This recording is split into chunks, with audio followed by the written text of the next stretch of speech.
des versets spirituels et on donne des révélations pour que les hommes soient sauvés, s'il vous plaît. Je vous remercie. Ok, merci. Lams, attends, s'il te plaît, Lams, t'inquiète, tu pourras parler juste après. Eh les gars, j'ai envie juste de mettre... Attends, j'ai pas encore allumé ma caméra, calme-toi, on est à peine en train de... Petit marteau, tu peux remettre à 0, s'il te plaît? Dis, on s'est fait voler 10 minutes, on va pas se faire voler 10 secondes de plus.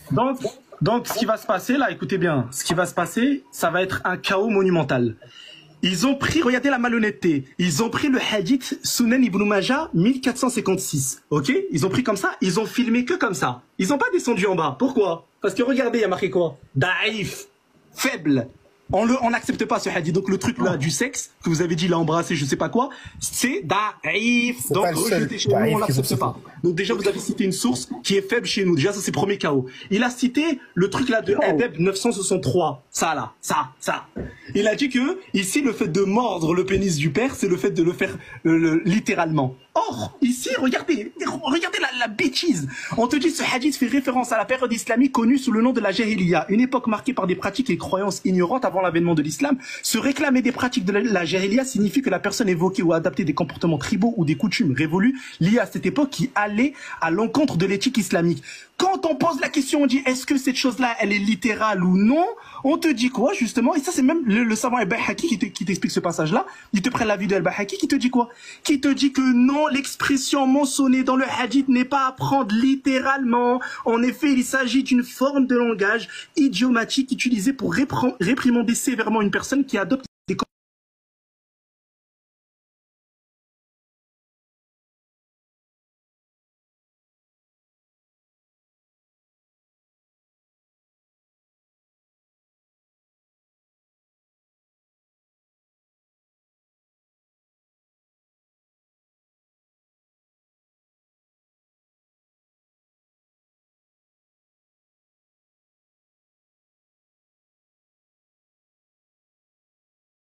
L'âme, s'il a parlé de ce que Rachi a dit.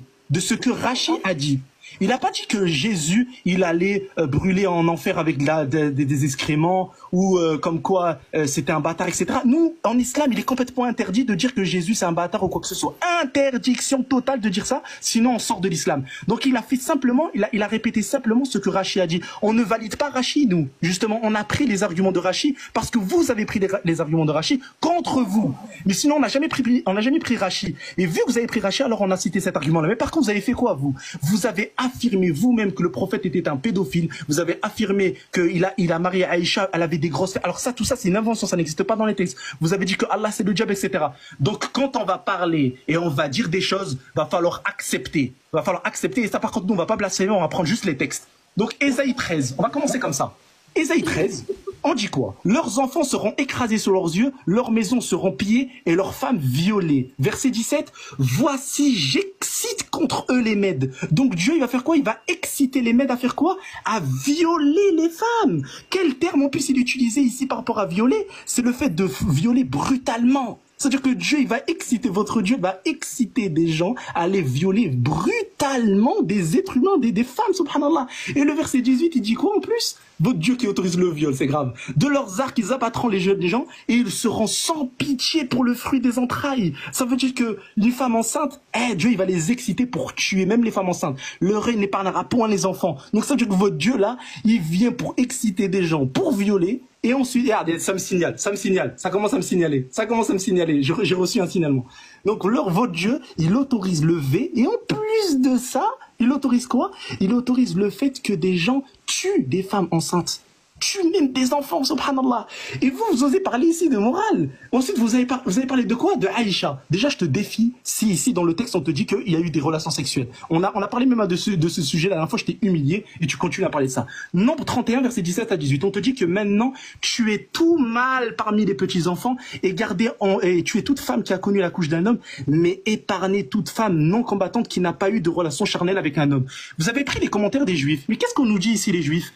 Attention, Shimon Ben Yochai a déclaré qu'une femme convertie qui n'a pas atteint l'âge de 3 ans et 1 jour est apte à épouser un prêtre, car elle n'a pas pu être contaminée par des relations charnelles. Donc votre Dieu, il autorise quoi ici? Une fille de 3 ans et 1 jour à se marier, et une fois apte à avoir des rapports, le prêtre, il a tué toute sa famille et il peut aller coucher avec elle. Si ça c'est pas du V, c'est quoi encore? Votre Dieu, il autorise quoi ici? Vous parlez de quoi? Vous parlez de quoi, subhanallah? Votre Dieu, il autorise ici le V. Et troisièmement, vous avez répondu à aucune de nos contradictions. On vous a sorti Exode 6.3 avec Genèse 14, vous n'avez pas répondu. On vous a sorti le texte de Abimelech avec dans 1 Samuel et 1 Chronique, vous n'avez pas répondu. Toutes les contradictions qu'on vous a mentionnées, vous n'avez pas répondu. Et vous avez non seulement blasphémé et menti ici sur justement le prophète alayhi salam. Vous avez parlé de nécrophilie. Mais subhanallah, je vous donne même la référence, regardez. Vous tapez, screenez. Slider, etc., screenez. Vous avez juste à taper nécrophilie, collectif Al-Hanifiyya. Le collectif Al-Hanifiyya, mes professeurs, ils ont fait un PDF, subhanallah, en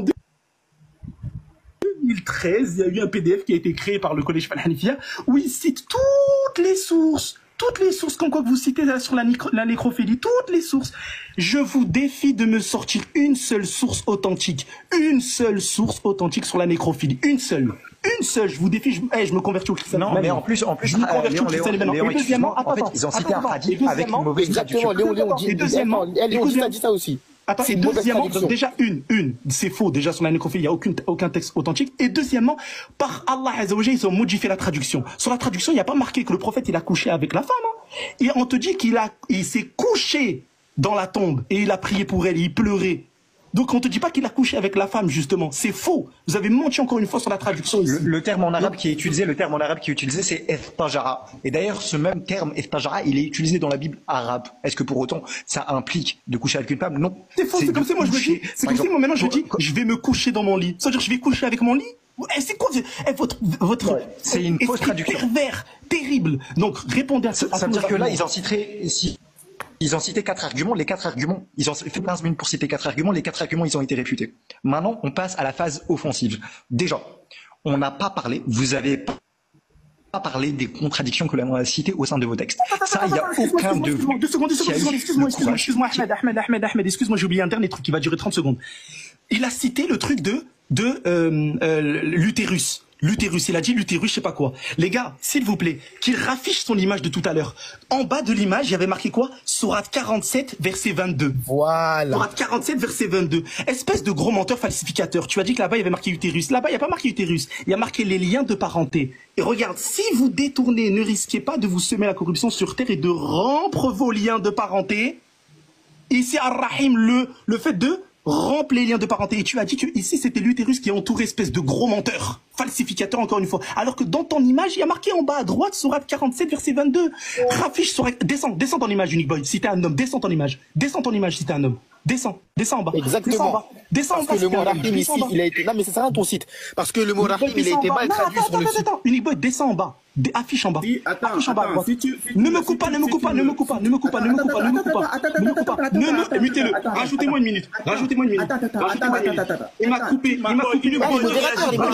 ne réagit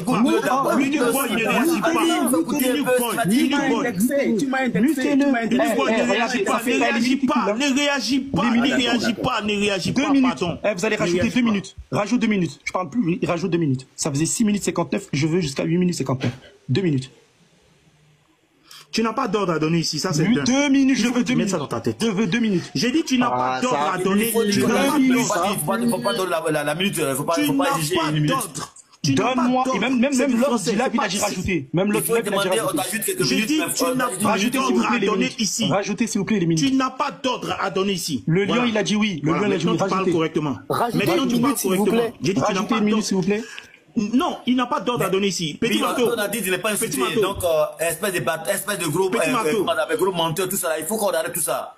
Non, il a traité mon prophète de pédophile, on répond. C'est tout. Non, blasphème pas, non. Par contre, vous serez de menteur parce que vous avez menti. Mais espèce de, comment dire, gros menteur, tout ça. Il a traité mon prophète, c'est tout. Voilà, donc arrêtez ça, parlez correctement, hein. Mais s'il a traité son prophète, faut traiter son prophète à lui. Ajoute une minute. Non, on n'est pas comme vous, on n'est pas comme vous. On va pas rajouter une minute. On va pas blasphémer, on n'est pas comme vous. Donc ferme là. Petit Marteau. Petit Marteau. Arrête de stresser et rajoute. Arrête de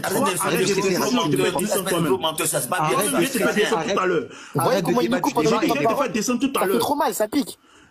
Petit marteau, je sais que les réfutations, c'est des balles dans votre corps. Mais rajoute 1 minute 30, ça va bien se passer. T'inquiète. Tu vois, nous, on est habitués avec les polythéistes. T'inquiète, t'es polythéiste. Rajoute, allez, rajoute là. Rajoute 1 minute. Petit marteau, rajoute, frère. Vous avez fini? Rajoute. C'est fini. Rajoute 1 minute 30. Rajoute 1 minute 30. Je demande, vous avez fini de. Est-ce que vous avez fini de parler? Oh, rajoute les minutes. Non, les seule minute. Moi-même là. On va rajouter sur est-ce que vous avez fini? On a fini, non, il rajoute la minute. Il rajoute la minute. Après, il va te rajouter 1 minute ou 2. C'est celui qui va voir. Léandre, vous n'avez aucune règle, aucune loi à donner à qui que ce soit. D'ailleurs, même, j'ajoute rien. Je mets ton temps, j'ajoute rien. Vas-y, parle. Non. Il nous a coupé, Unique Boy, il nous a coupé. Tu rajoutes. Mais regardez, il fait défiler le temps. Non, mais laissez. Moi, je veux 7 minutes 55, c'est tout. Moi, je veux ça, moi. Vas-y, parle. De toute façon, on va continuer à parler. On va continuer à parler. S'ils n'acceptent pas, c'est qu'ils ont fini le débat. On va faire le désordre, hein. Vous voulez faire ça, on va faire le désordre. Ajoute 1 minute et demie. Voilà, remets-nous notre temps, petit marteau. 7 minutes 55, vas-y. Il respecte même pas l'autre du live. Même l'autre du live, il lui dit de rajouter, il respecte pas. Il y a le manque de respect envers l'autre.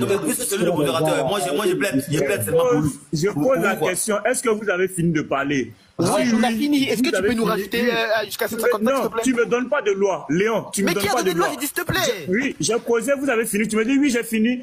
Moi, je suis pas compliqué. On a fini. Voilà. Moi, je peux te mettre même jusqu'à 8. Ça me fait ni chaud ni froid. Mais vous ne donnez pas de loi. Allez doucement. Voilà. Vous ne donnez pas de loi. Voilà. Je remets à 8. C'était 6 séquences et tête là-bas. Je convertis à 8. Voilà. Vous ne donnez pas de loi sur nos panels. Voilà. Donc, Léon, vas-y. Allez-y. Donc ici, il a menti. Il a dit que c'était le rahim, donc l'utérus, alors qu'il prend une traduction, encore une fois, alors qu'on te met en bas à droite de l'image, falsificateur, de toute façon, on a l'habitude avec toi, grand falsificateur. Sourate 47, verset 22, il est là. Et on parle quoi? Des liens de parenté. Tout simplement. Donc tu as menti encore une fois, tu es un grand falsificateur comme à ton habitude. Merci. Ok. Alors, déjà tous vos arguments, ils ont été réfutés. Comme on a soufflé de l'air, en fait. C'était de l'air. C'est même pas des arguments, c'est de l'air. C'est soit des falsifications, soit des mécompréhensions. Et même le seul argument qui tient, soi-disant, c'est un argument, enfin, ils ont cité la source correcte, c'est par rapport à Aïcha radhiyallahu anha, quand le prophète, déjà là, vous êtes en train de faire de la moraline. Est-ce que vous pouvez me prouver rationnellement? Déjà, faut que vous sachiez c'est quoi la rationalité. Est-ce que vous pouvez me prouver, au travers d'un syllogisme, que ce qui est fait, c'est une contradiction logique, avec les principes logiques? Bien sûr, je suis en train d'édicter avec les principes logiques. Ça, c'est 2. Maintenant, je vais faire un argument contre la double nature. La double nature du Christ, qui est un dogme fondamental chez vous, et vous devriez y répondre et non pas esquiver. Si vous n'avez pas les connaissances pour le faire, c'est votre problème. Alors, la chrétienté, elle nous dit quoi? Elle nous dit que la personne du Christ, c'est une seule personne avec 2 natures. 2 natures qui sont prédiquées au sein du sujet, au sein du substrat, qui est l'hypostase du Fils. Moi, la question que je pose, c'est comment un sujet peut accepter 2 sets de contradictoires, 2 sets de propriétés contradictoires au sein d'un même substrat. Comment c'est possible que moi je dis je suis éternel et je ne suis pas éternel sous le même rapport? C'est une contradiction, ça rend le principe de non-contradiction. Et si ça rend le principe de non-contradiction, ça veut dire quoi? Ça veut dire que votre dogme, il est irrationnel. Point final, votre dogme, il est faux. Ça, c'est de 1. De 2. Maintenant, on va attaquer votre théologie. Je sais même pas si vous êtes modaliste ou... Déjà, faut vous expliquer votre théologie, parce que je pense que vous n'avez même pas de théologie. Oui, je sais ça. Dieu est homme, c'est ça son truc. Ah ouais, mais c'est ça leur problème, c'est qu'ils connaissent pas et ils peuvent pas justifier rationnellement. Moi, j'attends une justification. Il y a 5 croyances différentes en haut. T'inquiète. Ouais, justement, nous, on attend une justification rationnelle de votre dogme. De 1. De 2. Maintenant, on va parler de la falsification des textes. On va prendre vous savez, le passage de la femme adultère dans Jean chapitre 7, verset 53, Jean chapitre 8, verset 11. Ouais, la péricope. Tu le connais, Léon? C'est la péricope de la femme adultère. Ah, ouais. Alors, faut que vous me rameniez un manuscrit avant le 4e siècle qui mentionne l'histoire. Cependant, par antagonisme, on a quoi? On a le Codex Sinaiticus, le Codex Vaticanus, le Codex Bezae, le P53. Le P52, c'est les manuscrits les plus anciens, ils ne contiennent pas la péricope. Comment vous justifiez que la péricope est un texte qui est fiable alors que les manuscrits les plus anciens que vous avez, que ce soit dans la tradition latine, que ce soit dans la tradition occidentale, etc., etc., il ne comporte pas la péricope de la femme adultère. Est-ce que vous pouvez me ramener un manuscrit avant le IVe siècle qui comporte la péricope adultère? C'est un défi, c'est un challenge que je vous mets jusqu'à la fin des temps, vous l'avez. Alors, j'ai posé 2 questions. 1, sur votre théologie, c'est m'expliquer comment la double nature elle peut être vraie alors qu'elle applique une contradiction rationnelle. Vous m'expliquez d'un point de vue logique, avec les principes logiques. Si vous allez aller dans vos pamphlets, si vous allez aller dans vos explications interminables qui n'impliquent aucune règle logique, c'est pas la peine de le faire, c'est une défaite pour vous. Deuxièmement, comment la péricope de la femme adultère peut-elle être justifiée alors que les manuscrits les plus anciens ne la comportent pas? Et vous devez m'expliquer chaque manuscrit que je vais citer, et je peux en citer d'autres. Hein. Je peux citer tous les minuscules, tous les majuscules qui ne comportent pas la péricope. On peut faire même un débat sur le sujet, et vous me le ramenez, et vous me justifiez, sinon vos textes sont falsifiés. À toi la parole, Lams.